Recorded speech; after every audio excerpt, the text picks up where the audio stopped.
What's up everyone and welcome back to the World History channel. Before we begin, please hit the subscribe button today. Let's get started.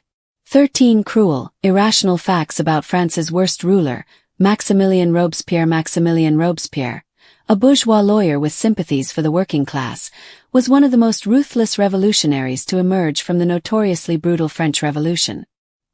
He achieved power and influence in the early 1790s and, by unleashing the Reign of Terror, led the revolution down a bloody path. These gory tales may alter your perception of gay Paris. The next time you waltz down its boulevards, picture them dripping with blood and imagine them running red. The French Revolution happened in stages. It was moderate at first, but by 1793 it had taken a radical turn. Terror and the guillotine execution of political rivals or anyone suspected of treason became commonplace. But the chaos of the French Revolution could not sustain itself, and the Reign of Terror ended in 1794, and with it Robespierre's life. Eventually, another leader emerged. Napoleon Bonaparte, a military genius who took up some of the revolution's ideas as he plunged Europe and its colonies into decades of war. Robespierre was in charge of the course of the French Revolution prior to Napoleon's rise to power. Even though he spent most of his life outside of despotism, his actions speak louder than his words. Tales of Robespierre's remorseless violence are as chilling as they are tragic and ironic. Robespierre sincerely believed the best way to bring about civic virtue and elevated politics was by shedding blood. During the time that he oversaw the Reign of Terror, 17,000 people received the death penalty. By 1793, the Committee of Public Safety, a group of revolutionary leaders selected for terms of 1 month, without term limits, by the National Convention on which Robespierre sat, had more or less taken control of the revolutionary government. Although Robespierre was only one member of the committee, he was unquestionably the most outspoken and influential, and he was able to lead it in a radical direction. Thanks to his leadership, the committee saw its job as defending the revolution and purging counter-revolutionaries. Thus, the committee assumed autocratic control of the government. Under Robespierre, the Committee of Public Safety oversaw to the deaths of thousands of people across France. Many of them were sentenced to the guillotine, and many of them perished in prison. During the Reign of Terror alone, almost 17,000 capital sentences were meted out in France.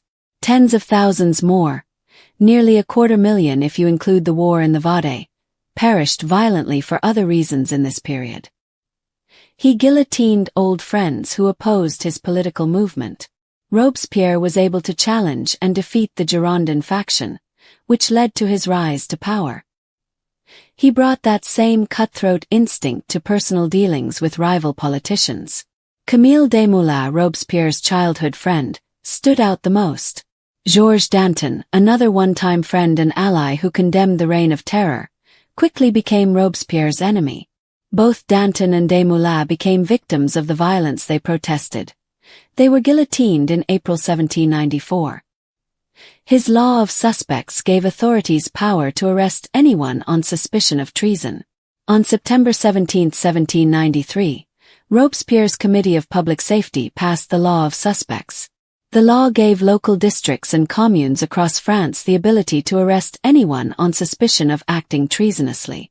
It virtually transformed revolutionary France into a surveillance state, and created a steady flow of men and women for the guillotine. Historians estimate that upwards of 400,000 people were suspected of treason or treachery under this law. He suspended trials to increase execution flow, all because of serious paranoia. Photo: Alanaz's Wikimedia Commons CC BY SA 4.0. He suspended trials to increase execution flow, all because of serious paranoia. After a supposed assassination attempt, Robespierre spent the final months of his life in a state of increasing paranoia, pushing through a law suspending rights to trial and legal assistance in order to hasten the elimination of his enemies.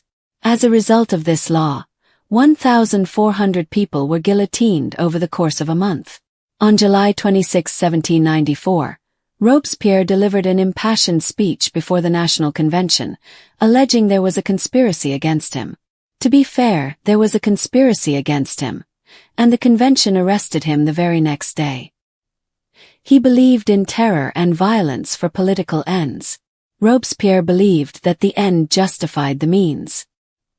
He had no qualms about relying on terror and violence to purge counter-revolutionaries and establish political virtue throughout France. To this end, he sent the sans-culottes, radical, militant working-class partisans, to the French countryside as a ramshackle militia. Their mission: find counter-revolutionaries.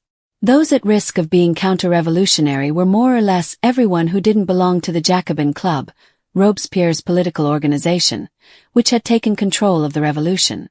Most chillingly, Robespierre made violence official government policy as he oversaw the reign of terror. Terror is nothing more than swift, severe, and inflexible justice. It is thus an emanation of virtue, he believed, referring to acts of violence and terror. In this way, Robespierre was one of the most effective terrorists in modern history. Counter-revolutionaries, who ranged from political rivals to former nobles and members of the clergy, were purged by the guillotine, a new-fangled apparatus that chopped off heads with chilling efficiency. Tens of thousands perished during the reign of terror, in Paris and across France. Off went their heads. He forgave Parisians for massacres in the streets, which he may have incited. The September massacres of 1792 were among the bloodiest moments of the French Revolution, a time when men and women were slain on the streets of Paris and in prisons across France. It's estimated that 1,200 prisoners were slain over the 5-day period. The first victims, a group of priests who refused to submit to a law subordinating the church to law, were taken out by a mob, and then mutilated with circumstances of barbarity too shocking to describe. Opponents of Robespierre alleged that he was directly responsible for encouraging the massacres. Whether or not he had a hand in starting the gruesome slaughter, Robespierre exonerated Parisians for their role in purging the old order. He sentenced an entire family to death for an assassination attempt that never happened. On May 23, 1794, when Robespierre was at the height of his power, he survived what may or may not have been an assassination attempt. On that day, Cécile Renaud, a 20-year-old royalist, showed up at his house. When guards searched the young woman, they found 2 small knives. Renaud was promptly put on trial and sentenced to death by guillotine, even though her only crime was coming to Robespierre's house with weapons on her person. But here's the rub. Robespierre did not stop at condemning Cécile. He alleged that her father, brother, and aunt were in on a conspiracy against him. They were also sent to the guillotine. In France, he tried to start a new religion of which he was the head. The rejection of religion was one of the French Revolution's more radical actions. It wasn't necessarily surprising, since the clergy traditionally held wealth and power as the first estate. As much as it was an attack on the aristocracy, the French Revolution was also an attack on the Catholic Church. Robespierre understood the need for a new belief system, so he replaced Catholicism with a so-called cult of the Supreme Being in 1794, with himself as the head. The religion actually drew from Judeo-Christian and Enlightenment values, despite the fact that this sounds bizarre. He even planned a day of celebration for the new religion. He used common Parisians as a political weapon, turning them on his enemies. The sans-culottes, a group of common urban workers and revolutionaries who wore long pants rather than short breeches, were championed by Robespierre. In fact, he was known informally as the general of the sans-culottes, and became something of a spokesperson for them. The sans-culottes were also to blame for his rise to power in politics. In June 1793, they overthrew the Girondin revolutionary government and transferred power to the Jacobins, Robespierre's radical political group. In championing the cause of urban workers, Robespierre found himself a fanatical army he could use to do his bidding. He shot himself in the face in a failed suicide attempt a day before his execution. By July 1794, Robespierre's power and influence were waning. He was even declared an outlaw and shut himself up in City Hall. Under threat of arrest, he committed a desperate act, shooting himself. Though his suicide attempt was unsuccessful, he severely wounded his jaw. There's some historical controversy over whether Robespierre attempted suicide or was shot by Sergeant Meta, who arrived to arrest him around the time of his alleged suicide attempt. Some even believe Meda and Robespierre fired their guns at the same time. These accounts make it unclear which bullet broke Robespierre's jaw. Despite this controversy, most experts believe Robespierre was trying to take his own life. He was referred to as the improbable and a firm believer in virtue. From the beginning, Robespierre was a passionate devotee of the French Revolution. He was so devoted that he was dubbed the Incorruptible. But his passion for the revolution was not the only incorruptible thing about this attorney. His belief and dedication to civic virtue was a guiding light in Robespierre's politics. Ironically, the incorruptible Robespierre used violence and terror to uphold the principles of the revolution and purge society of its excesses. To quote the man himself, "If virtue be the spring of a popular government in times of peace, the spring of that government during a revolution is virtue combined with terror. Virtue without which terror is destructive. Terror without which virtue is impotent.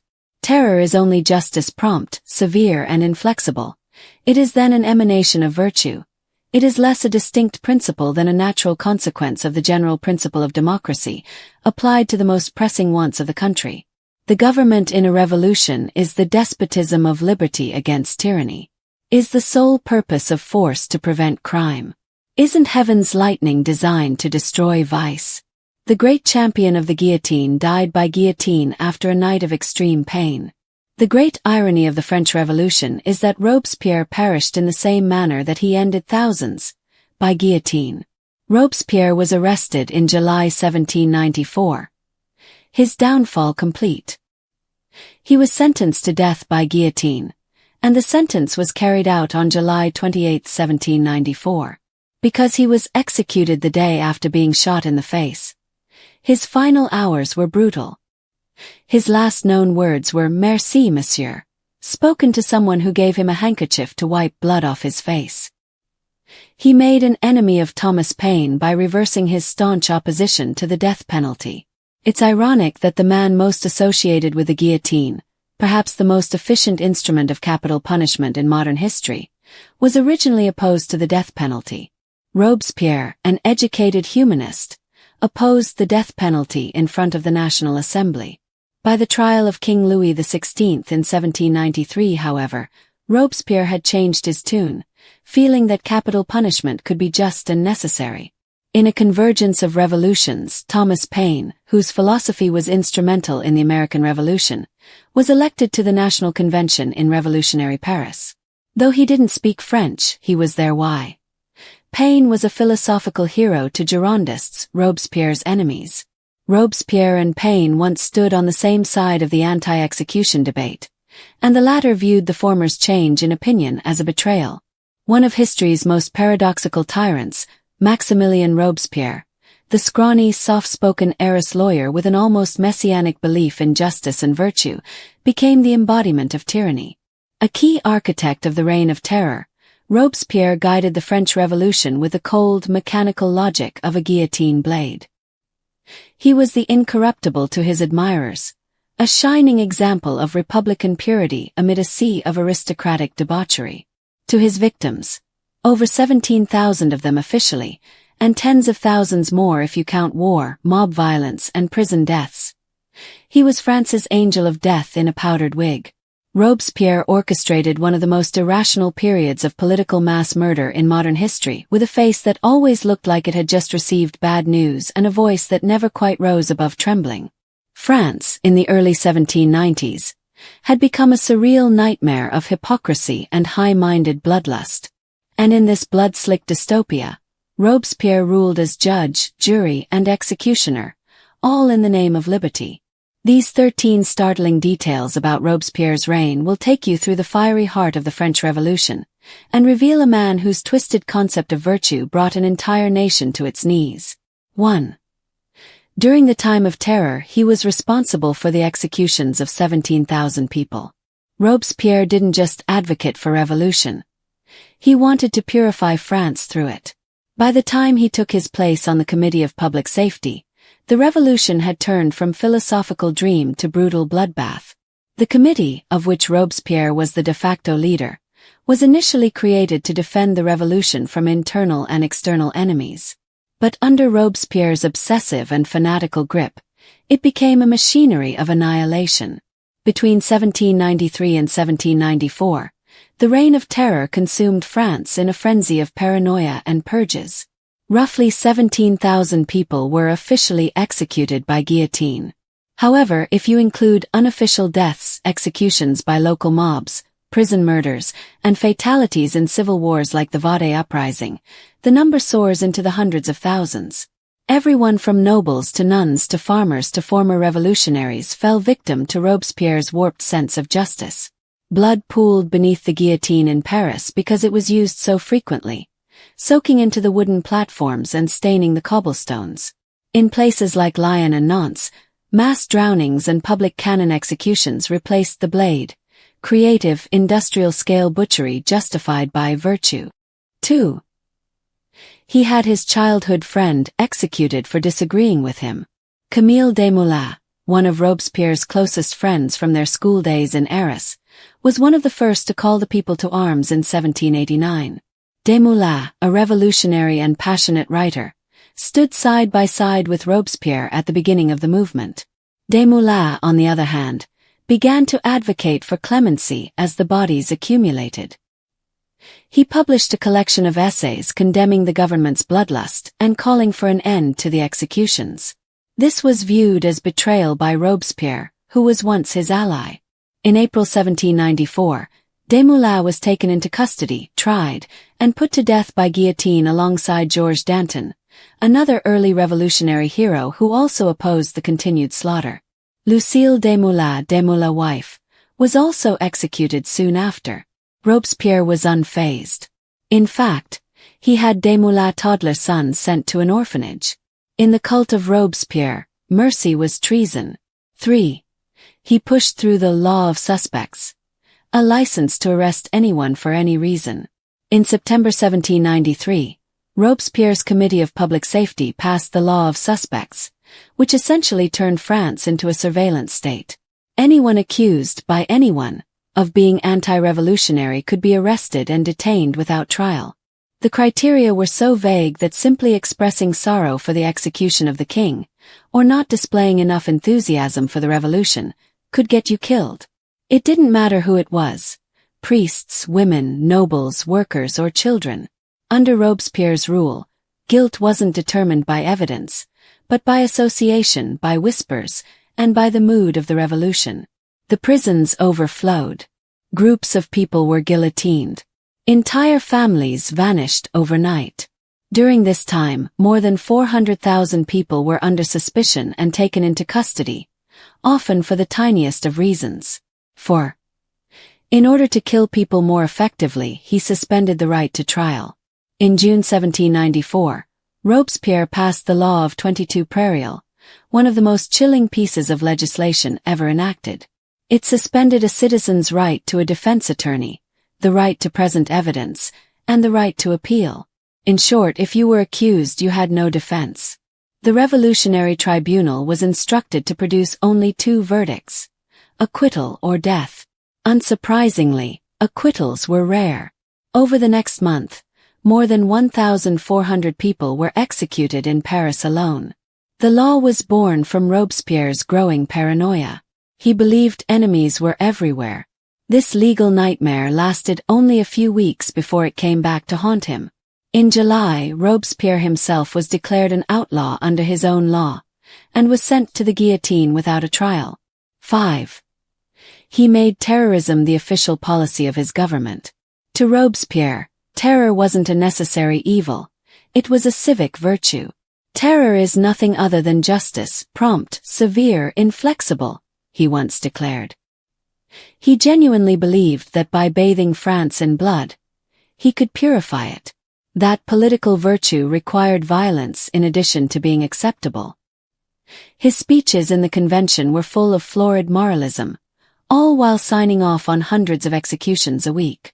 In practice, he led one of the most barbaric states in European history, despite presenting himself as morally steadfast and incorruptible. His utopia was a butcher's yard dressed up in revolutionary poetry. 6. He forgave, and possibly encouraged, one of the bloodiest massacres of the Revolution. Before the official start of the Reign of Terror, thousands of prisoners were murdered in Paris in September 1792 in what became known as the September Massacres. Priests, nobles, and petty criminals alike were hacked to death by mobs who stormed the prisons in a frenzy of patriotic bloodlust. Many were mutilated and tortured before they died. Over 5 days, at least 1,200 people were killed. When asked to comment, Robespierre didn't condemn it. He excused it, calling it a momentary lapse in the people's otherwise noble struggle. Some historians believe he may have even orchestrated or encouraged the mobs to allow him plausible deniability. Regardless, he gave the violence his moral blessing. 7. He executed a whole family, including a teenage girl, for a crime that didn't happen. Cécile Renaud, a young woman, showed up at Robespierre's house on May 23, 1794, armed with 2 small knives. She was arrested immediately, accused of plotting to assassinate him. Many people believe that she was merely attempting to ask him a question or make a symbolic gesture because there was no evidence that she had any real plan. But Robespierre, in a fit of paranoia, ordered her execution. Not content with that, he had her entire family, the father, brother, and aunt, guillotined as well, alleging they were part of the conspiracy. Cécile was only 20 years old. Her real crime: having the wrong things in the wrong place. Under Robespierre, suspicion was a death sentence. 8. He tried to replace Christianity with a cult that worshipped reason, with himself as its prophet. Robespierre wasn't just satisfied with executing thousands of people. He also wanted to re-engineer France's soul. In 1794, he introduced the cult of the Supreme Being, a civic religion meant to replace Christianity. It promoted reason, virtue, and republican morality, but in practice, it was a thinly veiled attempt to place Robespierre at the center of French spiritual life. He even organized a bizarre public ceremony where he descended from a man-made mountain dressed in togas, while people burned effigies of atheism. Many thought he had finally lost his mind. Even his supporters began whispering that he had declared himself a god. 9. He had his enemies shot, drowned, and blown up, not just guillotined. While the guillotine was the weapon of choice in Paris, other parts of France saw more creative slaughter under Robespierre's direction. In Nantes, thousands of suspected royalists were tied together and drowned in the Loire River, a method dubbed Republican baptism. In Lyon, hundreds of people were lined up and mowed down with grape shot fired from cannons, their bodies dumped into mass graves. In some cases, buildings containing entire groups of accused were blown up. It was industrialized murder, justified by the illusion of ideological purity. 10. He let his own cult eat him alive. The cult of Robespierre as the incorruptible couldn't sustain itself. Eventually, his enemies grew bolder. Even his allies began to fear they would be next. When Robespierre hinted in a July 1794 speech that he had a new list of conspirators to purge, but refused to name them, it was the final straw. The next day, July 27, 1794, 9 Thermidor, the convention turned on him. Robespierre was arrested, shot in the jaw, either by suicide or an officer, and dragged bleeding to the guillotine the following day. His death marked the end of the Reign of Terror. 11. He claimed to hate violence, but made it his primary tool. Robespierre often claimed to be horrified by violence. He was against the death penalty as a child. Yet when power was placed in his hands, he wielded it with terrifying enthusiasm.